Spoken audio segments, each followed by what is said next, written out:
Granite Finance Business School, High-Tech City, Hyderabad. BCom, BBA, PGDM, MBA. Call 9000 welcome to Telugu popular TV. West ఏషియాలో పరిస్థితులు మళ్ళీ మొదటికి వచ్చాయి. యుద్ధ వాతావరణం వేడెక్కుతోంది.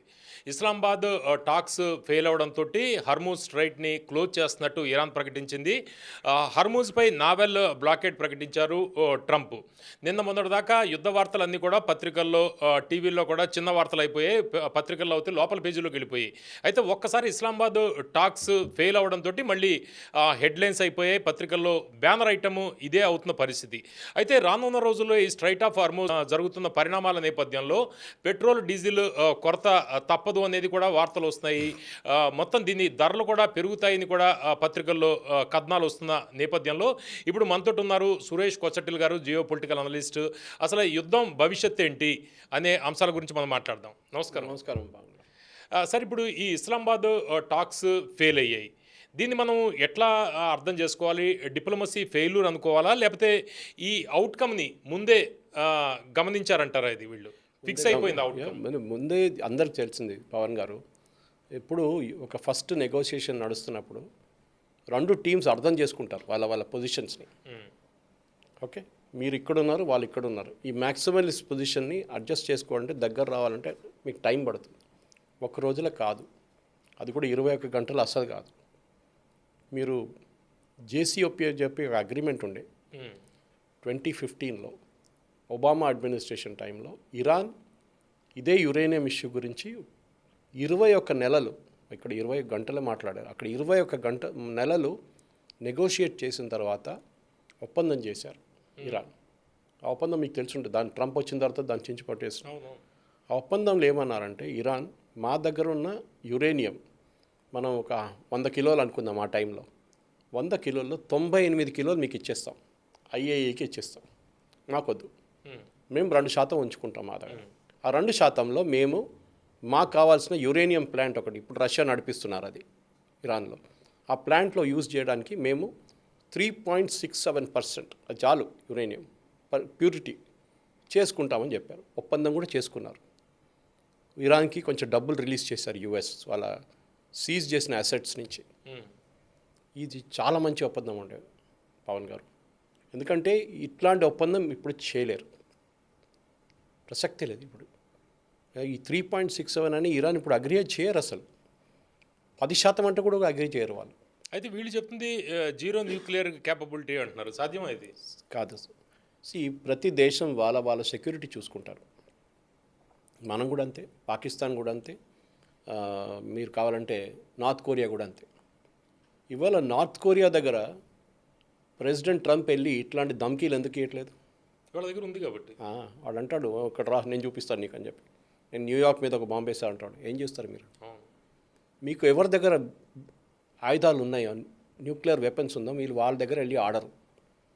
ఇప్పుడు అందరూ ఇజ్రాయెల్ని ఎందుకు భయపడుతున్నారు సార్? ఇజ్రాయెల్ ఎయిర్ ఫోర్స్ అన్నిటికంటే best, Israel navy is good, Israel army is excellent. కానీ ఇజ్రాయెల్ దగ్గర న్యూక్లియర్ కేపబిలిటీ ఉందా సార్? ఉంది. ఎవరు చెప్పారు? బయటికి తెలియదు కానీ ఉంది. పాకిస్తాన్ దగ్గర ఉంది. Pakistan is open. Pakistan has to declare nuclear non proliferation treaty sign చేశారు, ఇన్స్పెక్షన్స్ నడుస్తున్నాయి, అన్నీ ఉంటే పాకిస్తాన్కి ఆయుధాలు తెలుసు మనకి. దాని కంట్రోల్ కూడా యూఎస్ దగ్గర ఉంది అని అందరికీ తెలుసు. వాళ్ళకి భయం, ఏ రోజు అల్ఖైదా వాళ్ళు తీసుకెళ్ళిపోతారని భయం ఉంది వాళ్ళకి, దీనికి తాలిబాన్ వాళ్ళు వస్తారని. కానీ ఇజ్రాయెల్ వాళ్ళ దాకా డిస్క్లోజ్ చేయలేదు. డిమోనియా అని చెప్పి ఒక టౌన్ని వాళ్ళు కొట్టారు చూడండి, దట్ ఇస్ లిటిల్ ఇండియా అంటారు దాన్ని. అక్కడ చాలామంది ఇండియన్స్ ఉంటారు. That is the nuclear project. Okay, వాళ్ళు కానీ సీక్రెట్, టాప్ సీక్రెట్, వాళ్ళు ఎవ్వరు దాని గురించి బయట మాట్లాడరు. కానీ ఈ అరబ్ దేశానికి అన్నిటికీ భయం ఇది. అరే వీడి దగ్గర ఉంది, ఏదో ఒక రోజు మన మీద వేస్తాడు తీసుకొచ్చి. అట్లనే మనం కొడుతున్నాడు అప్పుడప్పుడు. ఇది కూడా తీసుకొచ్చేస్తే మళ్ళీ మేము అక్కడ ఉండలేమని చెప్పేసి. సో ఈ డెటరెన్స్ దగ్గర ఉన్నప్పుడు దాన్ని వాడుకుంటారు. సో ఇరాన్ కూడా అర్థమైపోయింది, మేము ఈ డెటరెన్స్ మా వైపు నుంచి ఇచ్చేస్తే మాకు రేపు ఏం లేదు, బట్టలు లేకుండా మమ్మల్ని ఇప్పేస్తారు వీళ్ళు మొత్తం. అదే చేస్తారు యూఎస్ కానీ ఇజ్రాయెల్ కానీ. సో మాకు అది కావాలి. సో వాళ్ళు అడిగారేంటి, ఫస్ట్ మా మీద మీరు దాడి చేయకూడదు. US said nothing doing. అది కూడా చూడండి పవన్ గారు, వీళ్ళు అగ్రిమెంట్, ఈ డిస్కషన్ ఎక్కడి నుంచి స్టార్ట్ అయింది సార్? ఫస్ట్ వీళ్ళు అన్నారు యూఎస్ 15 పాయింట్లు పంపించారు పాకిస్తాన్తో అన్నారు. ఇరాన్ ఏమన్నారు, మేము దాన్ని తీసి చత్ర పడేసామన్నారు. వీళ్ళు చాట్ జీపీటీలో 10 పాయింట్లు కొట్టారని చెప్పి జేడీ వ్యాన్స్ చెప్పారు. ఇరాన్ పంపించారంట, ఏది త్రూ పాకిస్తాన్. అమెరికా కూడా చూసి అది డస్ట్బిన్లో వేసేసారని చెప్పి జేడీ వ్యాన్స్ హిమ్సెల్ఫ్ కన్ఫర్మ్డ్. ఇంకా మంచిది కొట్టరా, ఈ చాట్ జీపీటీ ఎందుకు కొడుతున్నా అని చెప్పి మంచి కొట్టి తీసుకురామని చెప్పారంట. తీసుకొచ్చారు, అది చూశారు. చూసి ట్రంప్కి చూపిస్తే very good, we can start discussing అన్నాడు. 10 పాయింట్లు ఉంది ఇరాన్ అని. కానీ అక్కడ కూడా పెద్ద కన్ఫ్యూషన్ జరిగింది, మీకు తెలిసి ఉంటుంది. వీళ్ళన్నారు మేము దాంట్లో వాళ్ళ లెబనన్ కానీ గాజా కానీ ఇట్లాంటి టెరిటరీస్ కూడా ఇంక్లూడ్ చేసాం సీజ్ ఫైర్లని. అమెరికా అన్నారు మా దగ్గర వచ్చిన కాగితాల్లో లేవే, అది మీకు పాకిస్తాన్ ఇంకేదైనా ఇచ్చిండా నీకు 10 పాయింట్స్, మా దగ్గర 10 పాయింట్స్లో లేదు. అక్కడే ఫస్ట్ డిసగ్రిమెంట్ జరిగింది. ఇరాన్ అన్నారు ఆ సీజ్ ఫైర్ అంటే ఈ అన్ని టెరిటరీస్ ఇంక్లూడ్ చేయాలి. అయితే ట్రంప్ ఆ రోజు చెప్పిన దాంట్లో సీజ్ ఫైర్ ప్రకటించిన రోజు వాళ్ళ దగ్గర నుంచి నాకు కొన్ని పాయింట్స్ వచ్చాయి అన్నాడు. ఆ పాయింట్స్ ఏంటో ఇది 10 వాళ్ళు చెప్పారు. 10 పాయింట్లు ఇది. సో ఫస్ట్ పాయింట్ కొట్టుపడేశారు, నో ఛాన్స్, మీ మీద దాడి చేయకూడదని మేము ఎట్లా రాసిస్తాం. ఒబామా సంతకం పెట్టిన అగ్రిమెంట్ మీద ట్రంప్ అంగీకరించలేదు. అట్లాంటి మళ్ళీ ఏంటి దానికి ఇప్పుడు ఈవెన్ మన ఇది చూస్తున్నాం, టారిఫ్లు కూడా చూస్తున్నాం. సంతకం పెట్టిందో సౌత్ కొరియా మీద మళ్ళీ టారిఫ్ పెట్టారు. అంటే మళ్ళీ టారిఫ్ ఎందుకు, మళ్ళీ అగ్రిమెంట్ ఎవరెవరు ఇస్తున్నారు ఇరాన్కి, వాళ్ళ మీద 50% అని పెట్టాడు. అది చూసాను నేను రాత్రి చైనా గురించి. ఎట్లా పెడతారు, చైనా లేదని కూడా ప్రకటించాడు. ఎట్లా పెడతారు చెప్పండి. సుప్రీంకోర్టు చెప్పారు, వాళ్ళ సుప్రీంకోర్టు మీద. తమాషాగా సురేష్ గారు ఇప్పుడు ఆయన మాట్లాడుతుంది, ట్రంప్ చెప్తుంది ఇరాన్కి ఎవరెవరు వెపన్స్ ఇస్తున్నారో వాళ్ళ మీద 50% టారిఫ్స్ పెడతామని చెప్పాడు. ప్లస్ చైనా ఆయుధాలు ఇస్తుందని మేము అనుకోవట్లేదు అని చెబుతున్నాడు. ఎవరో ఆయుధాలు ఇవ్వకుండా నడవదండి, ఇది సింపుల్. అట్లీస్ట్ ఆయుధాలు కాకపోతే ఎయిర్ డిఫెన్స్ సిస్టమ్స్ ఇస్తారు, రాడార్లు కానీ మిగతా దాన్ని. చైనా ఆబ్వియస్లీ ఇస్తున్నారు, వీళ్ళు ఇంకా ఎవరు ఇవ్వలేరు. ఈవెన్ రష్యా ఇవ్వలేరు, ఎందుకంటే రష్యా దగ్గర అంత ఎక్విప్మెంట్ లేదు ఇప్పుడు. వాళ్ళ యుద్ధంలో వాళ్ళు మొత్తం ఆల్మోస్ట్ వాళ్ళ ఇండస్ట్రీ మొత్తం పోయింది వాళ్ళకి. చైనా దగ్గర ఉంది. అండ్ చైనా ఎందుకు ఉపయోగిస్తారంటే ఆపరేషన్ సింధూర్లో మనకు తెలిసిందే, చైనా ఇవాళ దాకా లాస్ట్ ఒక 30-40 సంవత్సరాల్లో ఒక యుద్ధం కూడా చేయలేదు. దానికన్నా ఎక్కువ ఉండొచ్చు బహుశా. జపాన్తో ఏదో ఒక ఘర్షణ జరిగింది కొన్ని, అది తైవాన్తో యుద్ధం అని చెప్పలేను. That is nothing to do with war, nowhere near war. దాని తర్వాత రష్యాతో కూడా చిన్న ఒక ఘర్షణ జరిగింది, కానీ నోవేర్ నియర్ వార్. మీరు తయారు చేసి పెట్టిన ఆయుధాలు వర్క్ అయితే లేదని మీకు ఎట్లా తెలుసు? ఒక సిచ్యువేషన్ రావాలి కదా.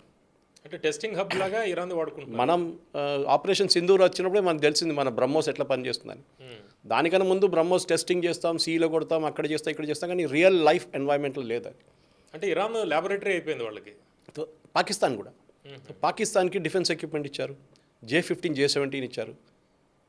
పడింది కొట్టిపడేస్తే మళ్ళీ వాళ్ళంటారు చైనా వాళ్ళు ఓకే ఇది పని చేయట్లేదు, ఓకే తెలిసిపోయిందని చెప్పి. దానికోసం రఫేల్ మీద ఇంత పెద్ద క్యాంపెయిన్ ఎందుకు నడిపించారు సార్? రఫేల్ కొట్టిపడేశారు, రఫేల్ చేశారు, బికాస్ వీళ్ళ నడిమిట్ల కాంపిటీషన్ ఉంది. ఇదే J-15 J-17 చైనా చాలా మటుకు ఇండోనేషియా, ఫిలిప్పీన్స్ లాంటి దేశాలకు అమ్మడానికి ట్రై చేస్తున్నారు. మనమేమో తేజస్ అమ్మడానికి ట్రై చేస్తున్నాం, ఫ్రాన్స్ ఏమో రఫేల్ ట్రై చేస్తున్నారు. సో ఇదొక కమర్షియల్ గేమ్ అయిపోయింది. Anyway will come back to the topic. ఇప్పుడున్న దాంట్లో చైనా ఇచ్చారో లేదా అని దాట్ ఈస్ నాట్ ఎ ప్రసక్ట్, అక్కడ లేదు. ఇరాన్కి ఇప్పుడున్న సిచ్యువేషన్ ఏమైపోయిందంటే, ఒకటి వాళ్ళ దగ్గర వాళ్ళ స్టాక్ పైల్స్ చాలా తగ్గిపోయింది. అంటే వాళ్ళ దగ్గర ఉన్న ఆయుధాలు వాళ్ళు వాడుకున్నారు, మిసైల్స్ కానీ డ్రోన్స్ కానీ అన్నీ బహుశా ఇంకా ఉంటుంది వాళ్ళ దగ్గర. కానీ 8500 సాటీలు వచ్చి ఇజ్రాయెల్ US కలిసి కొట్టినప్పుడు ప్రతి దానికి వాళ్ళు డిఫెన్స్ తీసేసి ఉంటారు వాళ్ళు. ఇంకా ఒక 10-15% ఉండొచ్చు ఇరాన్ దగ్గర. అది ఒక ఫైనల్ ఫినిష్ లాగా ఉంటుంది. మన దివాళీలో లాస్ట్లో అన్నీ తీసుకొచ్చి ఒక డబ్బులు వేసి మనం అంట అది ఉంటుంది లాస్ట్లో. That is what will happen. ఇప్పుడు జరుగుతున్న గేమ్లో మీరు ఇస్లామాబాద్ టాక్స్ గురించి చెప్పారు, it was bound to fail, దాంట్లో డౌటే లేకుండే. వీళ్ళు ఎందుకు వచ్చారు నాకు కూడా సర్ప్రైజ్, ఎందుకంటే మీ పొజిషన్స్ ఇంత డిఫరెంట్. ఈయన ఒక్కటంటే ఈయన అంటాడు కాదంటాడు. ఏం జరిగింది ఇస్లామాబాద్లో, అసలు ఏం జరిగింది? వీళ్ళు మాట్లాడారు, there is no doubt in that పాయింట్లో మాట్లాడుంటారు. మన ఇద్దరు కూర్చొని మాట్లాడతాం sir, I will say boss you should not have a nuclear weapon. మీరు పిల్లలంతా మీరు అంటారు, మళ్ళీ నేను ఎట్లా నా how will I save myself? అది నీకు న్యూక్లియర్ ఎందుకు, నువ్వు కన్వెన్షనల్ వెపన్స్ వాడుకో, మిసైల్స్ వాడుకో, డ్రోన్లు వాడుకో, అది చాలు కదా నీకు. అదెట్లా? అక్కడ ఉన్నోడు ఇజ్రాయెల్ దగ్గర బాంబు ఉంది, US దగ్గర బాంబు ఉంది, నా దగ్గర ఏం లేదు న్యూక్లియర్ బాంబు, ఇప్పుడు నేను తయారు చేసుకుంటాను. Sorry you cannot do it అంట. సరే నెక్స్ట్ పాయింట్కి వద్దాం. అట్లా పాయింట్ బై పాయింట్ వీళ్ళు వెళ్ళుంటారు. దాని నడిమిట్లో ఆల్మోస్ట్ 15 సార్లు ట్రంప్ కాల్ చేసి అని చెప్పారు చూడండి. అవును, అన్ని సార్లు ఎందుకు చేశాడు? నో ఆబ్వియస్లీ కదా, you have to check with this team. Even this guy Marco Rubio was involved, Pete హెస్గెత్ వాజ్ ఇన్వాల్వ్డ్. వీళ్ళ కాన్ఫరెన్స్ కాల్స్ ఉండే. ఎందుకంటే చూడండి ఏం చెప్పింటారు, వ్యాన్స్ వాళ్ళు ఇరాన్ ఇట్లా ప్రపోజల్ పెట్టారు, ఇక్కడ దాకా వస్తా అంటున్నారు వాళ్ళు, ఏం చేయాలంటారు? ట్రంప్ అంటాడు, నథింగ్ డూయింగ్, 100% కంప్లైంట్స్ కావాలంటాడు. అండ్ తిరిగి ఈయన వెళ్ళి అదే చెప్తాడు, సారీ మా ప్రెసిడెంట్ చెప్పారు, దిస్ ఈజ్ నాట్ యాక్సెప్టబుల్. ఇప్పుడు ఇరాన్ అంటారు ఓకే, నాట్ యాక్సెప్టబుల్ అంటే నేనేం చేయాలి? మీరు చూస్తుంటారు ట్రంప్ స్టేట్మెంట్, పవన్ గారు చాలా క్లియర్గా ఏం చెప్పారు, we came to agreement on almost all things, అన్నీ దాని మీద ఆల్మోస్ట్ మేము ఒక పాయింట్ దాకా వచ్చేసాం అగ్రిమెంట్కి, కానీ న్యూక్లియర్ ఇష్యూ మీద మాకు అగ్రిమెంట్ కావట్లేదు. ఈ see statement very clear, and that is the most important thing. మాకు మిగతా అంతా పెద్ద పనేం కాదు. మీరు డ్రోన్లు వాడుకుంటారో, మీరు మిసైల్ వాడుకుంటారో, మీరు ఏం చెప్తారో, మీరు మీ పక్కన ఉన్న నేబర్స్ మీద కొడతారో, లేకుంటే మీరు హెజ్బుల్లాని మెయింటైన్ చేసుకుంటారో, హూతీస్ని మెయింటైన్ మాకు దాంతో సంబంధం లేదు. మా మెయిన్ వరీ న్యూక్లియర్. సార్ ఇప్పుడు అదే ఆ పాయింట్స్ మనం ఒకసారి చూస్తే యుఎస్ డిమాండ్స్ న్యూక్లియర్ ప్రోగ్రామ్ పూర్తిగా ఆపాలి, first main point. Correct. Enrichment facilities dismantle చేయాలి, హార్మోజ్ ఫ్రీ ప్యాసేజ్ ఇవ్వాలి. ఇరాన్ చెప్తున్న డిమాండ్స్ ఏంటంటే శాంక్షన్స్ రిమూవల్ చేయాలి, ఫ్రోజన్ అసెట్స్ రిలీజ్ చేయాలి, హార్మోజ్ కంట్రోల్ మొత్తం తమకే ఇవ్వాలి. సో ఈ 3 పాయింట్లలో మీరు చూస్తున్నారు, వాళ్ళు రిప్లై చేసిన దాంట్లో వాళ్ళు న్యూక్లియర్ గురించి మాట్లాడలేదు. They are not speaking about nuclear at all. Strait of Hormuz, strait of Hormuz ఒక్కటే మాట్లాడుతున్నారు. ఈ స్ట్రైట్ ఆఫ్ హార్మోజ్ ఇప్పుడు మనం చూసాం, ఇవాళ పొద్దున యుఎస్ సెంట్రల్ కమాండ్ ఏమన్నారంటే, చైనా అని చెప్పట్లేదు వాళ్ళు, ఇరాన్కి వెళ్ళే ఏ షిప్ అయినా కానీ మేము దాన్ని అడ్డుకుంటాం. వీళ్ళు కూర్చున్నది ఎక్కడ? గల్ఫ్ ఆఫ్ ఒమాన్ మౌత్లో, అంటే అరేబియన్ సీ ఎండ్లో కూర్చున్నారు వీళ్ళు. అక్కడ వాళ్ళు 2 ఎయిర్క్రాఫ్ట్ క్యారియర్లు ఉన్నాయి. దాంతోపాటు ఒక ఎయిర్క్రాఫ్ట్ క్యారియర్ సీకి వెళ్తున్నప్పుడు ఒకటే వెళ్ళదు, అది మదర్ షిప్. అది దాని చుట్టుపక్కన ఒక 10 నుంచి 12 ఫ్రైటర్స్ ఉంటుంది, వార్షిప్స్ ఉంటుంది. ఎందుకంటే ఐడియా ఈస్ మదర్ షిప్ మీద ఎవరు దాడి చేయకూడదు. రేపు ఒక ఇరానోడు ఒక మిసైల్ కొడతారనుకోండి, పెద్ద మిసైల్ కొడితే అది మదర్ షిప్ మీద వెళ్ళకూడదు, మొత్తం అక్కడే ఉంటుంది, దాని చుట్టుపక్కన ఒక ఫ్లోటీలా ఉంటుంది అన్నమాట. When it goes to the sea, మీరు చూడాలి, మీరు గూగుల్ చేస్తే యూ విల్ గెట్ పిక్చర్స్.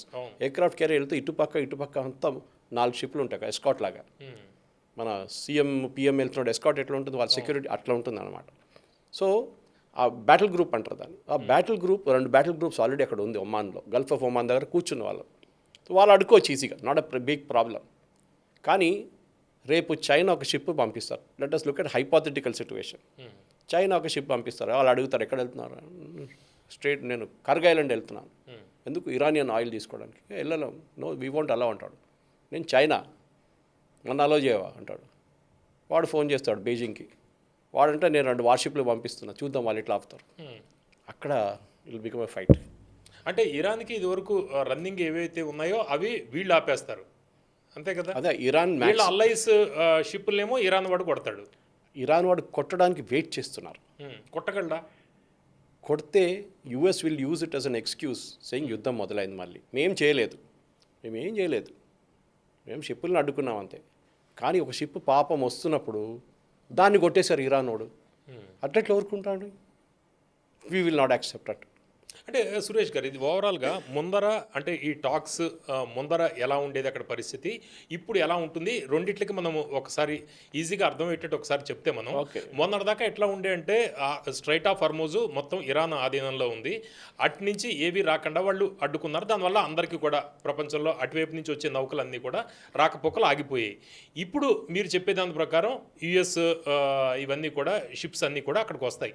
ఏ విధంగా జరుగుతుంది? అప్పుడు ఎలా ఉండేది, ఇప్పుడు ఎలా ఉంది ఒకసారి చెప్పండి. ఇప్పుడు కూడా యుద్ధం మొదలయ్యే ముందు కూడా హార్మూజ్లో, అంటే హార్మూజ్ చెప్పకూడదు, Hormuz is separate point, choke point. దానికన్నా ముందు పెద్ద పర్షియన్ గల్ఫ్ ఉంది ఒకటి. సౌదీ అరేబియా కానివ్వండి, ఇటువైపు ఇరాన్ కానివ్వండి, ఖత్తర్, కువైత్, బహ్రెయిన్, వీళ్ళందరూ ఉన్నారు ఈ పర్షియన్ గల్ఫ్లో. ఇప్పుడు కూడా యుద్ధం మొదలయ్యే ముందు కూడా 1700 షిప్స్ ఉండే ఏరియాలో. అన్ని ట్యాంకర్స్ కాదు, ఆయిల్ ట్యాంకర్స్ కాదు, కార్గో ఉండొచ్చు, ఫర్టిలైజర్ ఉండొచ్చు, ఏదైనా 1700 ఏం చెప్తారు ఫ్రైటర్స్ కానీ పెద్ద పెద్ద ట్యాంకర్లు కానీ అన్నీ అక్కడ ఉన్నాయి, షిప్స్ ఉన్నాయి అక్కడ.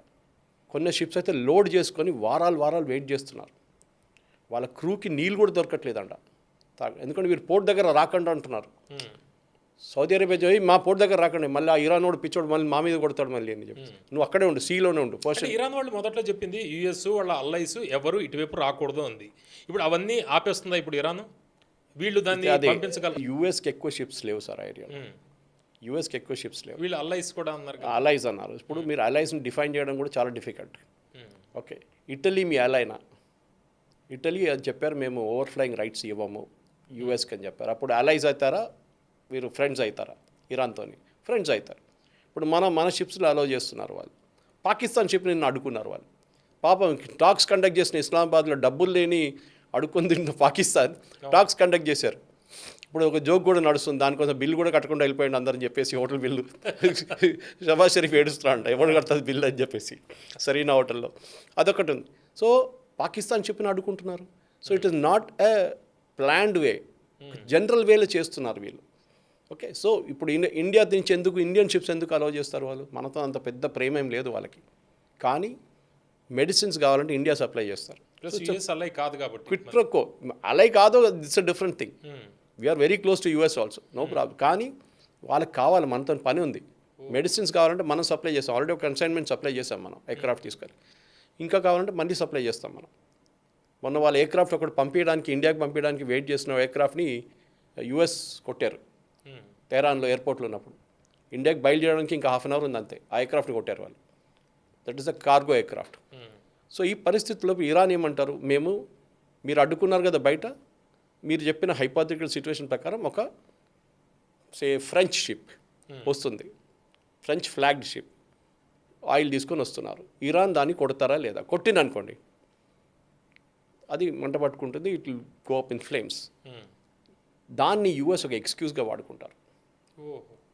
చూసారా, మేము ఏం చేయలేదు, మేము బయట కూర్చున్నాం, ఈడు చూడండి ఆ షిప్ మీద కొట్టిండు, ఇప్పుడు మేమేం చేయాలి, మేము అని కొడతాం అని చెప్పి వాళ్ళ యాంటీ ఎయిర్క్రాఫ్ట్ బ్యాటరీస్ అన్నీ ఉంటుంది కదా కోస్టల్ లైన్లో, అన్నీ కొట్టేస్తారు.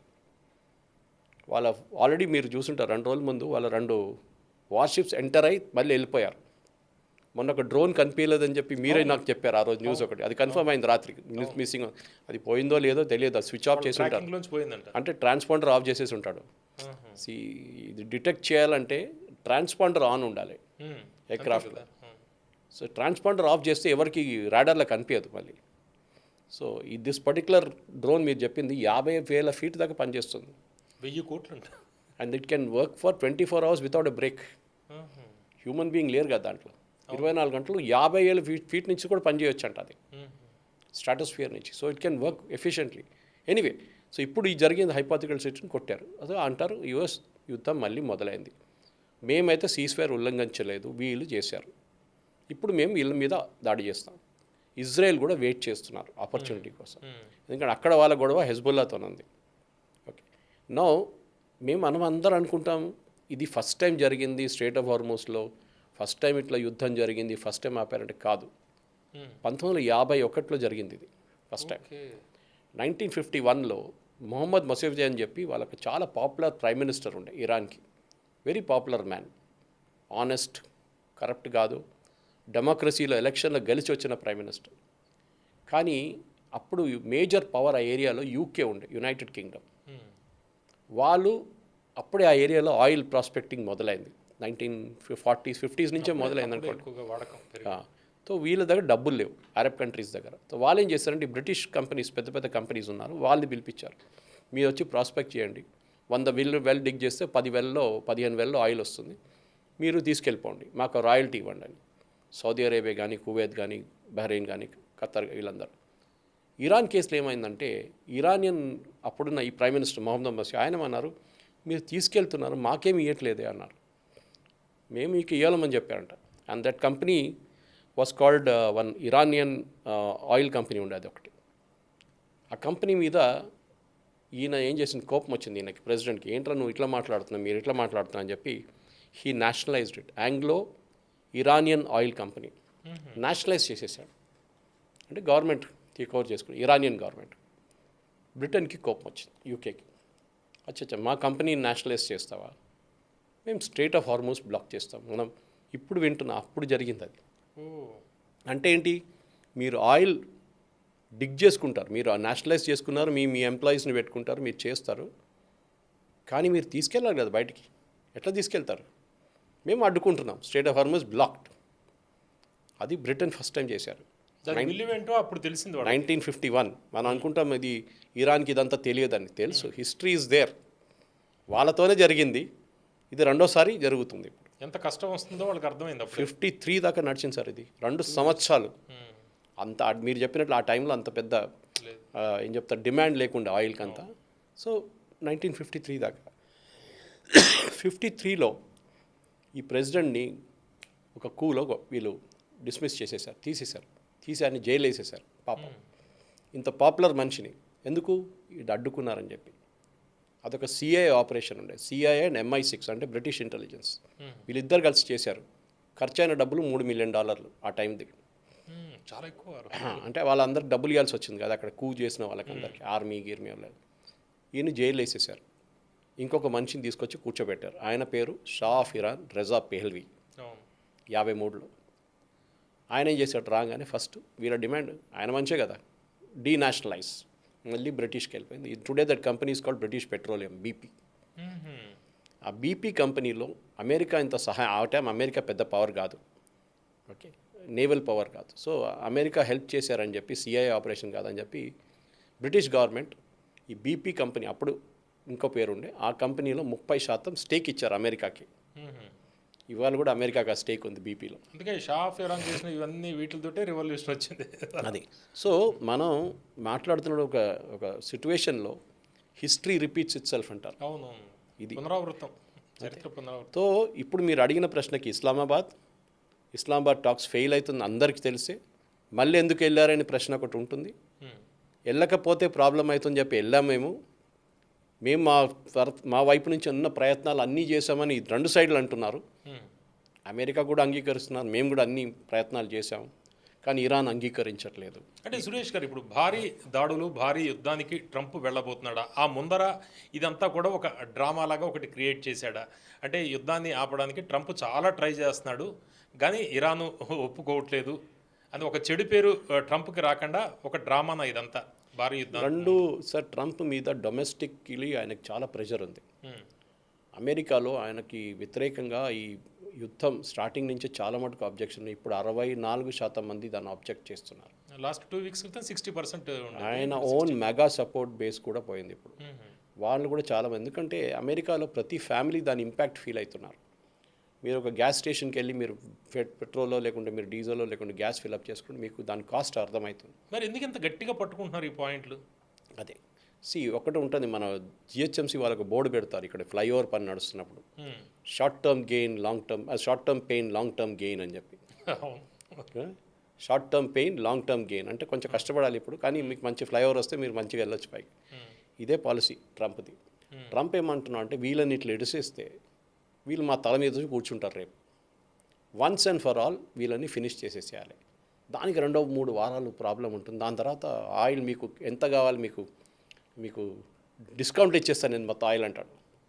అంటే సురేష్ గారు, ఇప్పుడు అట్లా అనుకుంటుంటే అంటే ఈ దాడులు వరుసగా 2-3 వారాలు దాడులు చేస్తే ఇరాన్ జీరో అయిపోతుంది అనుకునే పరిస్థితి లేదు కదా. వాళ్ళ దగ్గర అండర్ గ్రౌండ్ సిటీస్ ఉన్నాయంటున్నారు, అందులో మిసైల్స్ ఉన్నాయంటున్నారు, వాళ్ళ ప్రాక్సీస్ చాలా స్ట్రాంగ్గా ఉన్నాయి. ఇప్పటికే ఆల్రెడీ దుబాయ్ లేకపోతే కొన్ని UAE కంట్రీస్, UAEలో ఎమిరేట్స్ కావచ్చు, లేకపోతే సౌదీ కావచ్చు, ఖతారు, ఇవన్నీ కూడా గతంలో వాళ్ళు దాడులు చేసిన పరిస్థితి హిస్టరీ కూడా ఉంది లేటెస్ట్గా మనం చూస్తే. అయితే ఇవన్నీ కూడా అంచనా వేయట్లేదా ట్రంప్? ట్రంప్కి తెలుసు, అదే చెప్తాను సార్. ట్రంప్కి ఏంటంటే ఇప్పుడు షార్ట్ టర్మ్ ఆయనకి ఈ ప్రాబ్లం వచ్చింది ఇప్పుడు, కానీ ఆయనకి మిడ్ టర్మ్ పోల్స్ ఉన్నది అక్టోబర్లోనే, ఇప్పుడు కాదు, నవంబర్లో. ఓకే, సో దాన్ని ఇప్పుడే ఈ ఏప్రిల్ మేలో సార్ట్అవుట్ చేసుకుంటే అక్కడున్న అమెరికన్ ప్రజలు మర్చిపోతారు ఏం జరిగిందనేది. కానీ ఇక్కడ పరిస్థితి ఇరాన్ని తక్కువ అంచనా వేస్తున్నాడు, ఆల్రెడీ తక్కువ అంచనా వేశాడు, ఎలా దెబ్బతిన్నాడో మనం చూసాము. ఇప్పుడు మొత్తం నామరూపాలు లేకుండా చేయగలడా ఇరాన్ని? చేయగలడు. అమెరికా దగ్గర ఉన్న నేవల్ పవర్ కానీ, ఎయిర్ ఫోర్స్ కానీ, ఆర్మీ కానీ, మనం ఇట్స్ ద బెస్ట్, అంటే బెస్ట్ అన్నవానే వాళ్ళ quantity wise they are the huge, వాళ్ళు ఓవర్వెల్మింగ్ ఫోర్స్ వాళ్ళది. మీకు గుర్తుంటుంది ఆ స్టేట్మెంట్ ఆయన చెప్పాను చూడండి, I will bomb you back to the stone age అన్నారు. అవునవును, చేయొచ్చు కావాలంటే, మీ నాగరికత మొత్తం నాశనం చేసి పడేస్తాను ఒక్క రాత్రిలో కదా. సో ఇప్పుడు దాని ఒక మార్పు ఏం తీసుకొచ్చారంటే he is waiting for the response from Iran. మేమేం చేయట్లేదు, ఎందుకంటే ఇప్పుడు టెక్నికలీ ఒక సీజ్ ఫైర్ ఉంది, అది బహుశా ఇంకొక 4-5 రోజులు 6 రోజులు అనుకుంటా, ఇంకా 6 రోజుల్లో సీజ్ ఫైర్ పోతుంది. దాని తర్వాత అంటాడు సీజ్ ఫైర్ లేదు, మేము కొట్టేసుకుంటాం, మేము కావాలంటే చేసుకుంటాం అంటారు. వీళ్ళు సీజ్ ఫైర్ అన్నా కూడా ఇజ్రాయెల్ వాడు కొడుతూనే ఉన్నాడు కదా అది లెబనాన్ మీద. ఇజ్రాయెల్ అంటున్నాడు దానికి సంబంధమే లేదు. మీ మిడిల్ ఈస్ట్ ఎక్కడుంది, ఇది లెబనాన్ ఎక్కడుంది, దానికి దీనికి సంబంధమే లేదు. మాకు లెబనాన్తో ప్రాబ్లం ఉంది. వీడవాడ ఇజ్రాయెల్ సరే ఇరాన్ వాడు వచ్చి అక్కడ లెబనాన్ గురించి మాట్లాడడానికి వానికి ఏం హక్కు ఉందని అడుగుతున్నారు. కరెక్ట్. లెబనాన్ పాలిటిక్స్ అర్థం చేసుకోవాలి పవన్ గారు. లెబనాన్ అనే దేశం ఒక 200 సంవత్సరాల ముందు వాజ్ ఎ క్రిస్టియన్ నేషన్. ఇప్పుడు అది ఇస్లామిక్ అయి మారిపోయింది. ఒక 16% 14% మంది క్రిస్టియన్స్ ఉన్నారు అంతే. అక్కడ ఒక టైంలో it was not a Shia country. Shia population చాలా తక్కువ ఉండే. ఇప్పుడు ఈ హెజ్బుల్లా వచ్చిన తర్వాత అక్కడ స్లోలీ మైగ్రేషన్ జరిగిన తర్వాత ఇప్పుడు లెబనాన్లో 1/3 ఆఫ్ ద పాపులేషన్ అంటే 33% అని చెప్పొచ్చు ఈజ్ షియా. వాళ్ళి హెజ్బుల్లా. వాళ్ళకి సహాయం మొత్తం చేసింది ఇరానే, మనకు అందరు తెలిసింది. కానీ ఇరాన్ డైరెక్ట్లీ చేయలేరు, ఎందుకంటే సీ యాక్సెస్ లేదు. మీరు ఆయుధాలు పంపిస్తున్నప్పుడు పెద్ద పెద్ద ఆయుధాలు మీరు అన్ని ప్లేన్లు అన్నీ పంపిస్తారు, impossible. It has to come through sea route. Sea route ఎక్కడి నుంచి వస్తుంది మీకు? సిరియా, ఈజిప్ట్ నుంచి వస్తుంది. దీనికి పెద్ద గేమ్ ఆడింది Syria. Okay, Bashar al Assad నాకు తెలిసిందే మనకి. దానికోసం ఇరాన్ ఆయన్ని గతి దింపడానికి అమెరికా అండ్ ఇజ్రాయెల్ కలిసిన ఆ గేమే ఉండే. ఆయన్ని ప్యాకప్ చేసి రష్యాకి పంపించేశారు. దాంతో ఆ రూట్ క్లోజ్ అయిపోయింది హెజ్బుల్లాకి. ఆయుధాలు రావట్లేదు ఇప్పుడు. సో టుడే హెజ్బుల్లా కూడా అదే ప్రాబ్లం, వీళ్ళు హమాస్ ఫేస్ చేస్తున్న అదే ప్రాబ్లం హెజ్బుల్లా కూడా ఉంది. హమాస్కి అట్లీస్ట్ ఒక సీ రూట్ ఉంది, కానీ వాళ్ళు సీ నుంచి ఏం తెప్పించుకోలేరు. ఇరాన్ అక్కడే, ఇజ్రాయెల్ అక్కడే ఫినిష్ చేసేస్తారు ఆ బోట్లని. కానీ హెజ్బుల్లా దగ్గర ఆయుధాలు ఉన్నాయి ఇంకా, కానీ క్వాంటిటీ తగ్గిపోతుంది డైలీ. ఇరాన్ ఇప్పుడు ఆయుధాలు ఇవ్వలేకపోతున్నారు. మీకు తెలిసింది వాళ్ళ సంగతి ఎట్లా ఉన్నప్పుడు వాళ్ళు ఏమి ఇస్తారు ఇంకా. సేమ్ టైం ఇజ్రాయెల్ ఏం చేస్తున్నారు అంటే వాళ్ళకి సదర్న్ లెబనాన్లో టిల్ లిటనీ రివర్ దాకా వెళ్ళి అక్కడ ఉన్నారు వాళ్ళు. అంటే మా వైపు మీకు రాకుండా. ఇదే ఇజ్రాయెల్ సిరియన్ టెరిటరీలో చాలా మటుకు 20% టెరిటరీ, సిరియన్ టెరిటరీ ఇజ్రాయెల్ దగ్గర ఉంది. ఇప్పుడు మనం దాని గురించి అసలు మాట్లాడలేదు. సిరియాలో ఏం జరుగుతుంది ఎవరికి తెలియదు. ఒక టెర్రరిస్ట్ తీసుకొచ్చి ప్రెసిడెంట్ చేశాడు ట్రంప్. ఆయన తల మీద $10 million ఉండే రివార్డ్ ముందు, అల్ఖైదా మంచి. ఎందుకంటే ఇంగ్లీష్లో అంటారు to take a than you need a than. ముళ్ళు తీయడానికి ఒక ముళ్ళే కావాలి మనకి ఇంకోటి. అదే సంగతి అక్కడ. ఒక టెర్రరిస్ట్కే తెలిసి ఇంకో టెర్రరిస్ట్ని ఎట్లా హ్యాండిల్ చేయాలని చెప్పి సిరియాస్ అ బిగ్ మెస్. ఇంకొక రాజ్యం మనసు చేసి వెళ్ళారు, ఏది ఇరాక్. అమెరికన్ ఫారిన్ పాలసీలో అన్నిటికంటే పెద్ద డిజాస్టర్ లాస్ట్ 200 సంవత్సరాల్లో అమెరికా ఫామ్ అయింది అంతే అవుతుంది 200 years వాస్ ఇరాక్ వార్. ఇది ఇప్పుడు నెంబర్ 1 అయిపోతుంది. ఇప్పుడు ట్రంప్ ఇది కాగానే నెంబర్ 1, ఇరాక్ నెంబర్ 2 అయిపోతుంది. ఎందుకంటే ఇరాక్లో ఏం లేకుండే. ఇదే యురేనియం గురించి ఇప్పుడు మాట్లాడుతున్నా చూడండి. ఇరాక్ దగ్గర వెపన్స్ ఆఫ్ మాస్ డిస్ట్రక్షన్ అని చెప్పి అప్పుడు జార్జ్ బుష్ ఒక థియరీ తీసుకొచ్చారు. సద్దాం హుసేన్ దగ్గర కూడా బాంబు ఉందంట, పెద్ద బాంబు ఉంది ఒకటి. ఏ రోజు మన తల మీద వేస్తాడో తెలియదు. సో ఆయన్ని ఫినిష్ చేసేసేయాలి, ఆయుధం పట్టుకోవాలి వెళ్ళి మనం. అక్కడ వెళ్ళారు, మొత్తం దేశం అంతా ధ్వంసం చేశారు, సద్దాం హుసేన్ చంపేశారు. లాస్ట్లో ఏం దొరికింది? ఏం లేదు. మళ్ళీ ఇప్పుడు అనిశ్చితే అక్కడేమైంది? ఇప్పుడు ఇరాక్లో ఒక గవర్నమెంట్ ఉందంటే ఉంది, ఎలక్షన్ కూడా గెలిచారు వాళ్ళు. ఇవాళ దాకా ప్రమాణ స్వీకారం చేయలేకపోతున్నారు. ఆ పరిస్థితి. హాఫ్ ద కంట్రీ, ఒకవైపు ఐసిస్, ఒకవైపు అల్ఖైదా, ఇంకొక వైపు ఇరాన్ నుంచి ఉన్న రెబెల్స్. అక్కడ అమెరికా ఎయిర్ ఫోర్స్ బేస్ పెట్టుకున్నారు, దాని మీద కూడా కొడుతున్నారు వీళ్ళందరూ కలిసి. వీళ్ళు ముగ్గురు కలిసి కొడుతున్నారు. ఇప్పుడు అమెరికా వాళ్ళ గవర్నమెంట్ దగ్గర అడుగుతుంది, మీరేం చేస్తున్నారు? నేనేం చేయాలంటున్నా? వాళ్ళు నా దగ్గర ఏం చేయలేదు, నా ఆర్మీ లేదు, ఏం లేదు నా దగ్గర. అందరు మీరే కదా మొత్తం ధ్వంసం చేశారు ఈ దేశం. సో అమెరికా లెసన్ మీరు నేర్చుకోండి. ఇప్పుడు రేపు ఇరాన్తో ఇదే జరుగుతుందా అంటే బహుశా జరగవచ్చు. కానీ ఇరాన్ యాజ్ అ నేషన్ వీళ్ళందరికన్నా చాలా ఎడ్యుకేటెడ్ నేషన్. వీళ్ళకి అంత కెపాసిటీ లేదు. సిరియా కానీ, లెబనాన్ కానీ, ఇరాక్ కానీ. Iran is highly educated nation, చాలా లిటరేట్ నేషన్. వాళ్ళు ఒక మంచి లీడర్షిప్ వస్తే దీని నుంచి బయటపడవచ్చు. కానీ మన ఎక్స్పీరియన్స్ చూస్తే పవన్ గారు, ఇరాన్లో లీడర్షిప్ అనేది ఎప్పుడు డిటర్మైన్ చేసింది అమెరికా లేకుంటే బ్రిటన్. అది మీరు చెప్పాను చూడండి, 1953 కన్నా ముందున్న రూలర్ ఆయన ఫస్ట్ ఇండిపెండెంట్ రూలర్ ఉండే, ఎవరు ఇన్ఫ్లుయెన్స్ చేయలేదు ఆయన్ని. దాని తర్వాత ప్రతి ruler 1953 to 1979 was Shah of Iran, Reza Pahlavi. దాని తర్వాత ఖొమేనీ వచ్చిండు. ఖొమేనీ ఆయన రూల్ నడిపించిండు, మొన్న దాకా వాళ్ళ సక్సెసర్ కూడా నడిపించిండు, ఫిబ్రవరి 28 దాకా. ఇప్పుడు కొత్తగా దానికోసం ట్రంప్ ఒక స్టేట్మెంట్ ఇచ్చారు, మీకు గుర్తుంటుంది, స్టార్ట్ ఆఫ్ ద వార్. నేను డిటర్మైన్ చేస్తాను ఎవరు కూర్చుంటాడు అక్కడ ఆ చైర్లో, నేనే ఇంటర్వ్యూ చేస్తాను. నా క్యాండిడేట్ ఉంటాడు అన్నాడు. అవును. This is exactly what America wants. Um, అమెరికాకి కావాల్సింది ఇది. వాళ్ళ మనిషి అక్కడ ఉండాలి. ఇరాక్లో ట్రై చేశారు, ఫెయిల్ అయ్యారు. సిరియాలో కూడా కూర్చోబెట్టారు, వాడు కూడా కంట్రోల్ చేయలేకపోతున్నాడు. ప్రతి దేశంలో Afghanistan classic example is Afghanistan. అవును. ఒక్క తాలిబాన్ తీసుకొని ఇంకో తాలిబాన్ కూర్చోబెట్టారు. ఏమైంది దాంతో? Nothing has been achieved. అంటే ఇంకా రెజిమ్ చేంజ్ అనేది ఇంకా ఇప్పుడు వస్తుంది. ఎందుకు ఇంత హార్డ్ లైన్ తీసుకున్నారు వాళ్ళు? ఇది దే రియలైజ్డ్ వన్ థింగ్. ఇప్పుడున్న రెజీమ్ 3-4 ఉన్నారు, వాళ్ళు వెళ్ళారు టాక్స్కి. మనం వాళ్ళని కొట్టడానికి ఇజ్రాయెల్కి ఒక 10 నిమిషాలు తీసుకుంటుంది అంతే. కావాలంటే ఇజ్రాయెల్ రేపు పొద్దున వాళ్ళు కనిపిస్తుంది వాళ్ళే వాళ్ళే కొట్టేస్తారు ముగ్గురిని. ఉమ్, లీడర్షిప్ ఇక్కడ ఉంది. విజిబుల్ లీడర్షిప్ కావాలి మీకు. ప్రజలు అదే కోరుకుంటారు. ఇప్పుడు ముస్తఫా ఉన్నాడో లేదో కూడా తెలియదు. తెలియదు. సో మీకు విజిబుల్ లీడర్షిప్ లేనప్పుడు ఏమవుతుందంటే వాళ్ళ నడిమిట్ నుంచి ఎవరైనా వచ్చిండండి పైకి వచ్చి నేనే లీడర్ అనగానే అంగీకరించడానికి సపోర్ట్ కావాలి. So Iranian revolutionary guards is very crucial. వాళ్ళ నంబర్లు తగ్గించుకుంటా వాళ్ళ మీదే ఎక్కువ. ఈ 8,500 దాడులు జరిగినాయి చూడండి, బాంబింగ్ జరిగింది. దాంట్లో ఆల్మోస్ట్ 6,300 బాంబులు టార్గెట్ చేసింది ఇజ్రాయెల్ అండ్ యుఎస్ టార్గెట్ చేసింది ఈ ఇరానియన్ రెవల్యూషనరీ గార్డ్స్ మీద.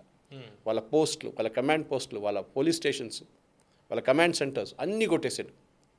సో వాళ్ళు ఏం చేస్తారంటే 2 ఆప్షన్స్ ఉన్నాయి వాళ్ళకి. యూనిఫామ్ పడేసి పారిపోతారు, ప్రజల్లో వెళ్ళి మిక్స్ అయిపోతారు. ఎవరికి తెలియదు వీళ్ళు ఎవరైనా. ఎందుకంటే వీళ్ళ మీద ఆరోపణలు ఉన్నాయి. చాలామంది వాళ్ళ ప్రజలను చంపారని చెప్పి మీకు గుర్తుంది.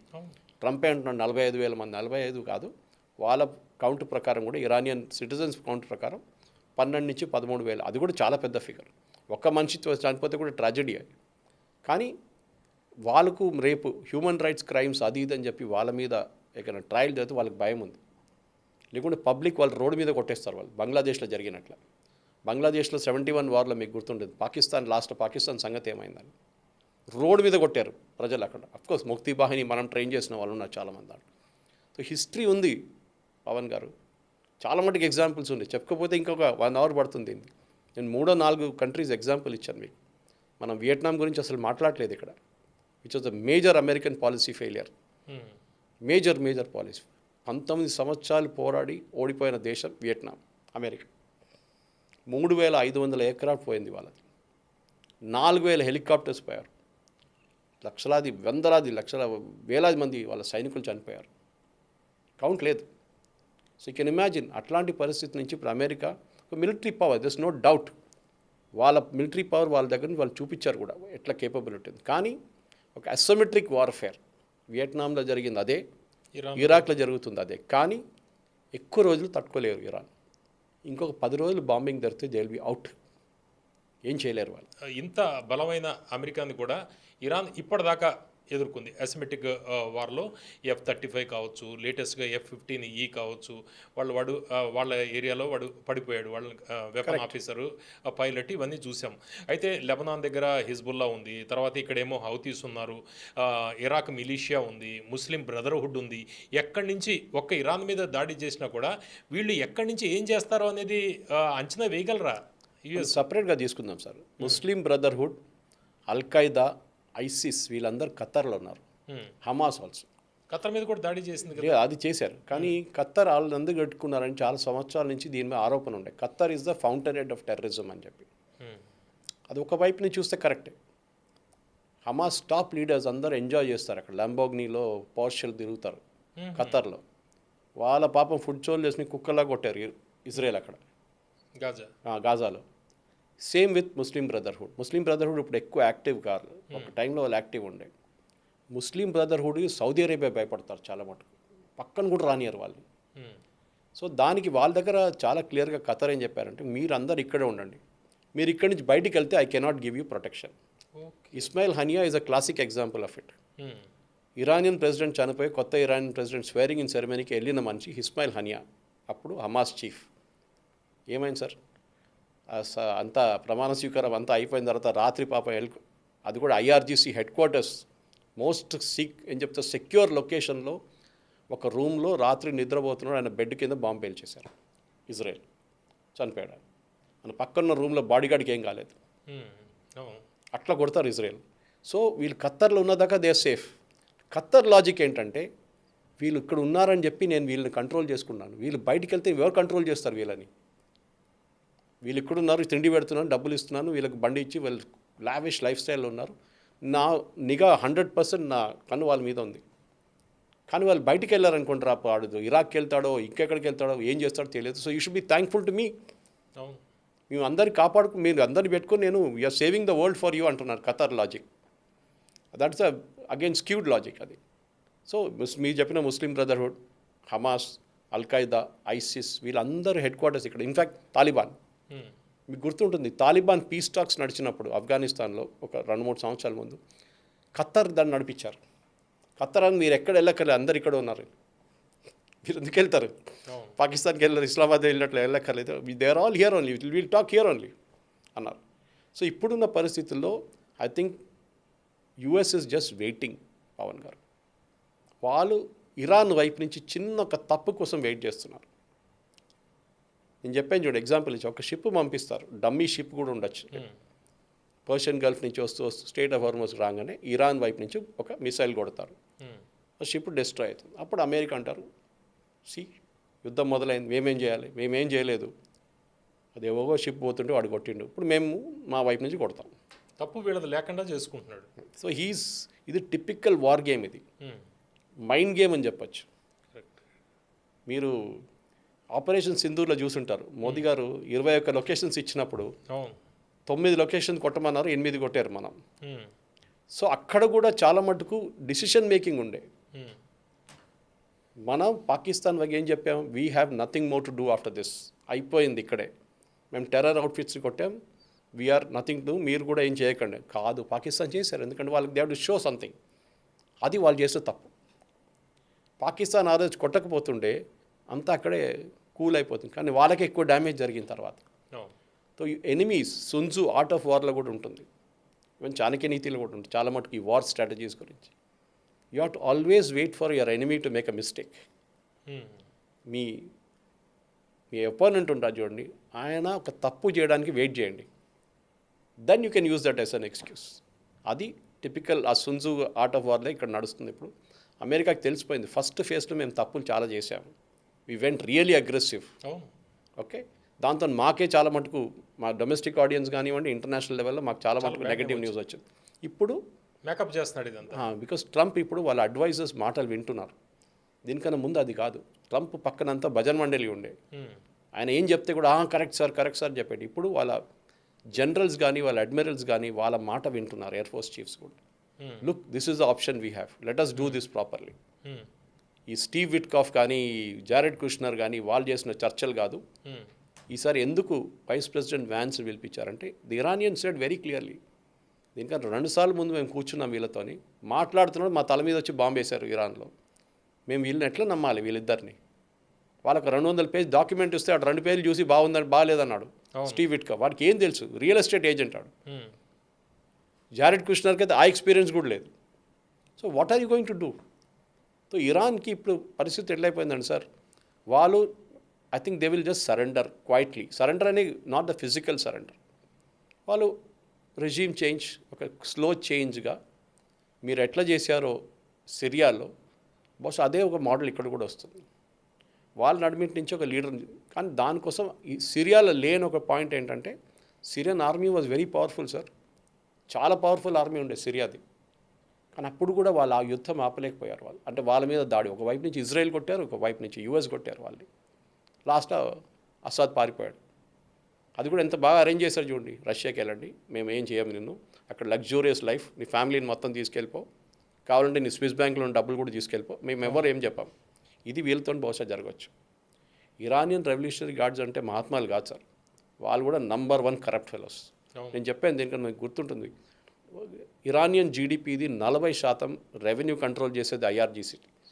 వాళ్ళు ప్రాజెక్ట్స్ చేస్తారు, రోడ్లు వేస్తారు, డ్యాములు కడతారు, ఎయిర్పోర్ట్లు కడతారు, అన్నీ చేస్తారు వాళ్ళు. మన ఆర్మీ అనుకుంటే మా ఆర్మీ అని కాదు, వాళ్ళకి బిజినెస్ ఉంది వాళ్ళకి సైడ్లో.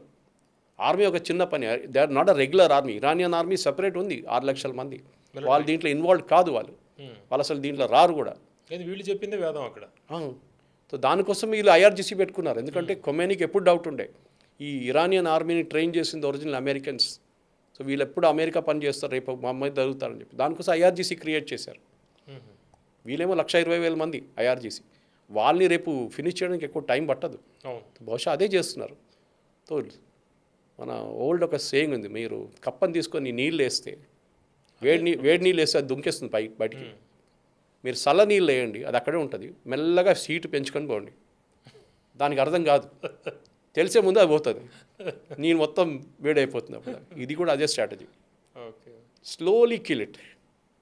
అండ్ ఇరాన్ ఒక తప్పు చేయడానికి వీళ్ళు వెయిట్ చేస్తున్నారు, ఎందుకంటే లోకంకి ఎగ్జాంపుల్ ఇవ్వాలి కదా. లుక్, నేనేం చేయలేదు, వీడు చేశాడు, దాన్ని మేము రిటర్న్ కొట్టాల్సి వచ్చింది. I think weekend. And second thing, Trump first ఫేస్లో చేసిన తప్పు ఏంటంటే వీళ్ళ తోడున్న ఎవరిని తీసుకెళ్ళలేదు, except for Israel. They was nobody with Trump. Italy వ్యతిరేకించారు, ఫ్రాన్స్ వ్యతిరేకించారు, స్పెయిన్ వ్యతిరేకించారు. ఇప్పుడు స్పెయిన్లో గవర్నమెంటే మారిపోయింది, ఇప్పుడు హంగరీలో మారిపోతుంది, హంగరీ గవర్నమెంట్ పోయింది. ఇప్పుడు స్పెయిన్లో అపోజిషన్ లీడర్ కూడా చాలా మటుకు యాక్టివ్ అయిపోయాడు. సో ఇప్పుడు ఏం చేయాలంటే ఈసారి Trump should take all these people. మీరు ఏం చేయక్కర్లేదా, మీ షిప్పులు తీసుకొచ్చి ఆ గల్ఫ్ ఆఫ్ ఒమాన్ దగ్గర పెట్టుకోండి. మేము మిమ్మల్ని హార్మోస్కి వెళ్ళమంటలేదు, మీ షిప్స్ వస్తుందా, మీరు ఆ షిప్ని మీరు తీసుకెళ్ళిపోండి. ఇండియా చేస్తున్నారు కదా, మన వాళ్ళు కూడా అక్కడే ఉన్నారు గల్ఫ్ ఆఫ్ ఒమాన్ దగ్గర. 3-4 షిప్స్ ఉన్నాయి మనది, నేవల్ షిప్స్. మన షిప్ ఎవరైనా, మన షిప్ బయటికి రాగానే ట్యాంకర్లో ఏదైనా వాళ్ళు ఎస్కాట్ చేసి తీసుకెళ్తున్నారు, కాండ్లా లేకుంటే మ్యాంగ్లూరో లేకుంటే విశాఖపట్నం తీసుకెళ్తున్నారు వాళ్ళు. ఇది మీరు చేయండి. సో ఏమనిపిస్తుంది, ఇంటర్నేషనల్ ఎఫర్ట్ చేస్తున్నారు ట్రంప్, అందరు అంగీకరించారు వాళ్ళ లీడర్షిప్. ఇది ఆయనకి ఈగో ఉంది. ఇప్పుడు స్ట్రైట్ ఆఫ్ హార్మోజ్ దగ్గర జరుగుతున్న ఈ పరిణామాల్లో దీనివల్ల మన మీద ఇంపాక్ట్ ఎలా ఉండబోతుంది రానున్న రోజుల్లో? కొన్ని వార్తలు వస్తున్నాయి, ఇది $96, నియర్లీ $100 ఉన్నది క్రూడ్ ఆయిల్, ఇది 120 దాకా వెళ్ళిపోవచ్చు. పరిణామాలన్నీ కూడా కొద్దిగా నెగిటివ్గా ఉన్నాయి, కొన్ని కొరత రావచ్చు అనేది కూడా కొంత. Sir, first of all oil ఎప్పుడు లాంగ్ టర్మ్ కాంట్రాక్ట్స్ ఉంటుంది, ఎవరు రేపటి కోసం ఇవాళ కొనరు. అంటే రావాలి కదా అక్కడ స్ట్రైట్ ఆఫ్ హార్మోజ్. అదే ఫస్ట్ ఆఫ్ ఆల్ ఏం చేస్తామంటే, ఇప్పుడు సౌదీ అరేబియా ఉందనుకోండి, వీ కూడా signed a long term contract last year. Okay, 25-26 financial year, ఇది మా రేటు. ఓకే, $70, $60.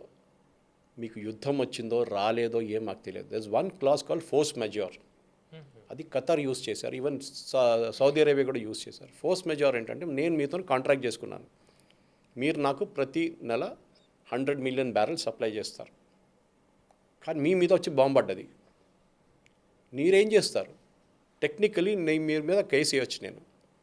నేను చెప్పిన దాన్ని మీరు ఇవ్వలేదు, నాకు నష్టాలు అయినాయి, మొత్తం లాస్ అయిపోయింది, నా బిజినెస్ మొత్తం పోయింది, సో ఐ విల్ సూ యూ. అది వార్ పరిస్థితి, war condition. So act of God అంటారు దాన్ని, మేము ఏం చేయలేము. So force మెజార్ class even Qatar declared it.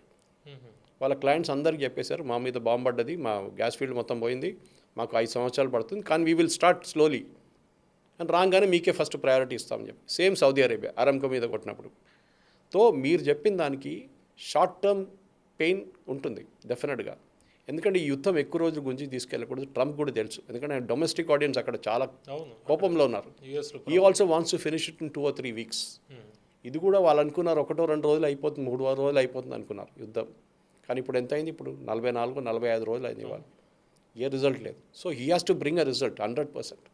So మనం ఏం చేసామంటే, మనం we have diversified our portfolio. మనం అర్జెంటీనాని తెచ్చుకుంటున్నాం, మనం గయానా నుంచి కొంటున్నాం, యూఎస్ దగ్గర నుంచి కొంటున్నాం, రష్యా దగ్గర నుంచి కొంటున్నాం.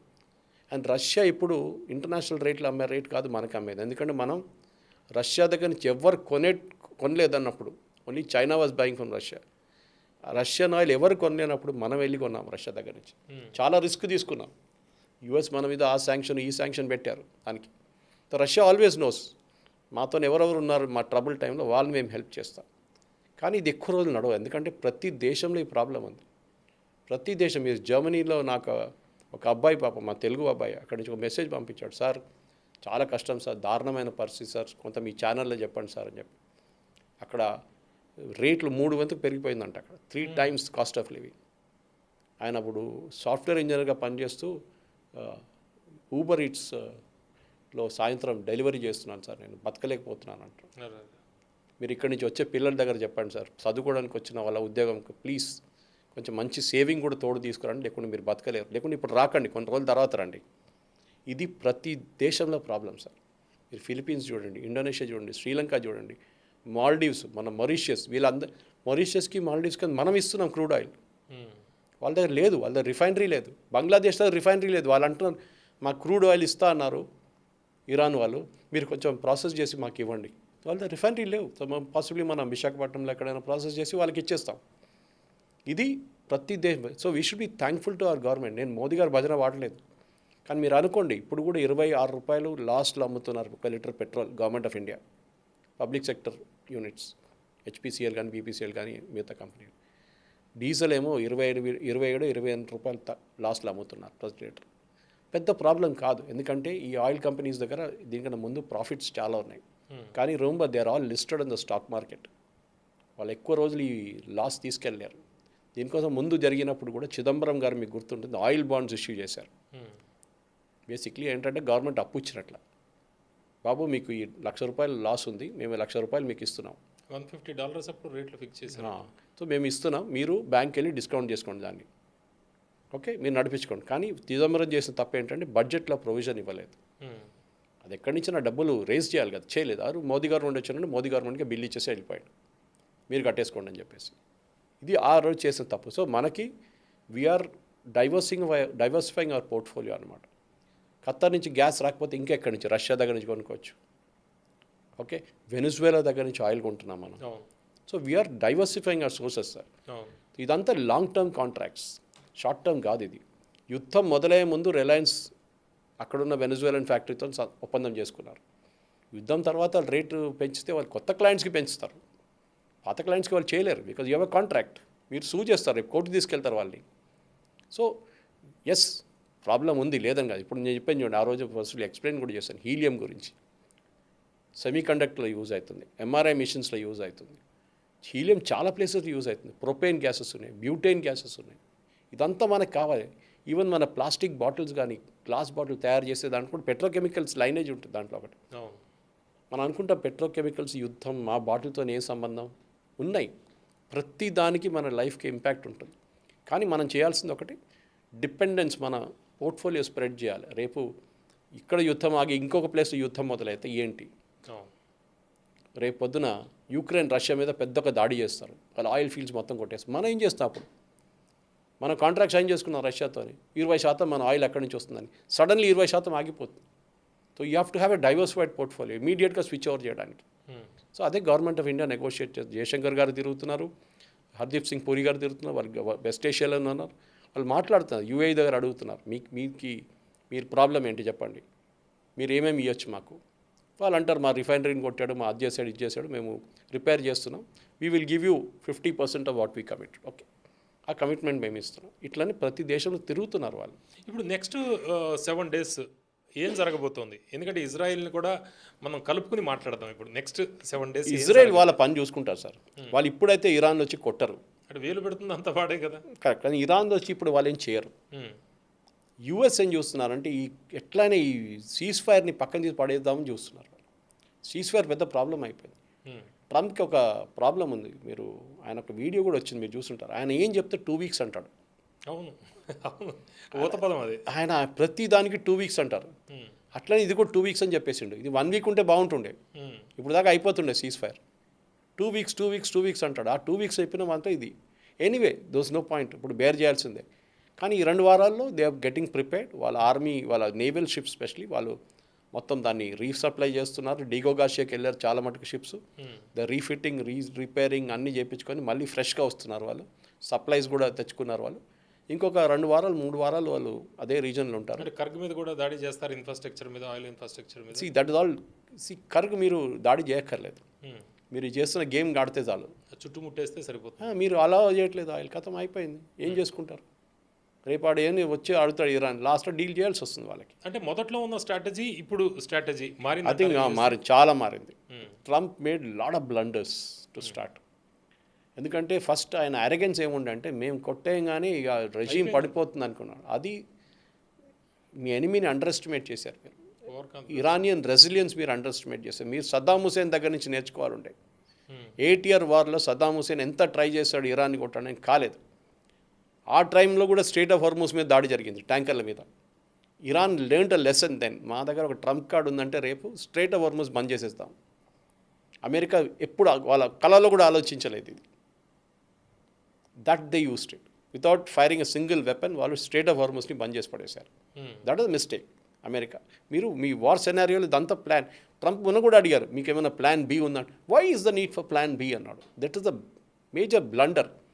మీరు నేను కూడా పనిచేస్తున్నప్పుడు ఒక ప్లాన్ ఏ వేసుకుంటాం, ఇది జరగకపోతే ప్లాన్ బి చేద్దాం మనం అని చెప్పేసి. ప్లాన్ బి లేకుండా ఎట్లా మీరు? బయటికి చెప్పలేదేమో. అది కాదు, still as a CEO of an organization or president of United States మీకు ఒక ఏం చెప్తారు, ఒక రీచ్ ఉండాలి మాట్లాడడానికి. Yes, I have a plan B, I have a plan C also.